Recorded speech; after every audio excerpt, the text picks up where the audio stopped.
They slid the envelope across the glass table like they were passing me crumbs. "Sign here," the HR rep said, her tone rehearsed. "We'll control the narrative." I didn't flinch, didn't argue. I just smiled, tucked the check into my jacket, and stood. Because in that moment, I already knew their narrative was dead. I built that company from silence. Long nights in a rented apartment. Code running on machines that overheated if I pushed too hard. I carried their infrastructure on my back before anyone believed in it.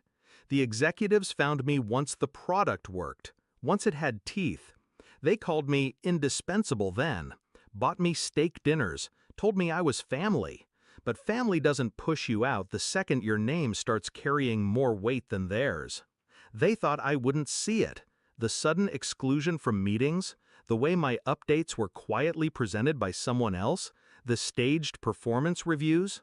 Subtle enough for deniability, obvious enough for insult. I watched them sharpen the knives for months. The betrayal wasn't in one moment, it was in the pattern. My documents were misplaced. My credit erased from projects I'd authored line by line. Conversations cut short when I entered the room. Then came the leak. An anonymous note slipped my way. A printout of emails, executives whispering about image management and narrative control. They weren't planning to let me resign gracefully. They wanted me scrubbed out, rewritten, made irrelevant. They thought I'd beg for scraps. They miscalculated. I don't play their game. I design my own. So I stopped fighting their little internal maneuvers. I let them think they'd already won. I archived everything. Every design document, every revision log, every message that proved the systems were my architecture. I secured my original commits with timestamps they couldn't erase. Quietly, I traced their shell companies and accounting tricks, because if you follow the money, you find the rot. And then I built something they couldn't anticipate: silence. I vanished from their radar, showed compliance, gave them nothing. I smiled when HR handed me my final check, but beneath the smile, I had already loaded the first round. Companies live and die not by truth, but by perception. They wanted to control the narrative? Fine. I'd give them one they couldn't spin. I drafted a clean, documented dossier.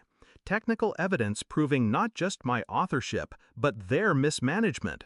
Risk exposures, unpatched vulnerabilities, compliance failures. Everything the investors didn't know, but absolutely should. I timed the release. I knew their quarterly investor call was coming. And I knew one thing about powerful men in tailored suits: they fear silence more than anything. So the night before the call, while they slept secure in their illusions, I delivered packets of truth to every major investor on the roster. No commentary, no accusations, just raw, irrefutable facts, signed with my name.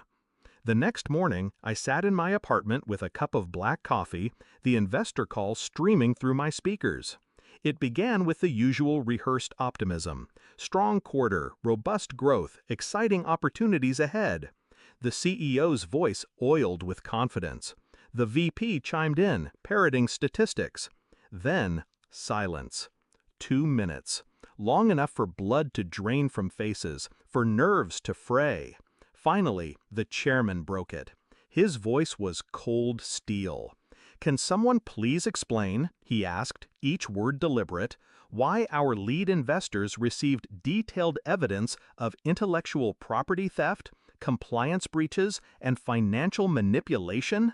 Documents signed by the very man you forced out yesterday?" I could almost hear the oxygen leave the room. The CEO stammered. The VP choked on his scripted notes.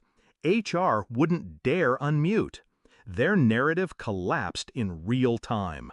They tried to scramble afterward, of course. Press releases, damage control, legal threats whispered through lawyers. But you can't rewrite code once it's executed, and you can't rewrite truth once it's in the hands of people with billions on the line. Investors don't forget betrayal, not when it costs them. Within a month, the CEO was retiring. The VP vanished from the org chart. HR went silent. And me? I didn't need to gloat. I didn't need headlines. I just needed that one moment, hearing the chairman's question cut through their arrogance like a blade. I wasn't erased. I was immortalized. They thought they could control the narrative, but I built the system, and the system remembers its architect.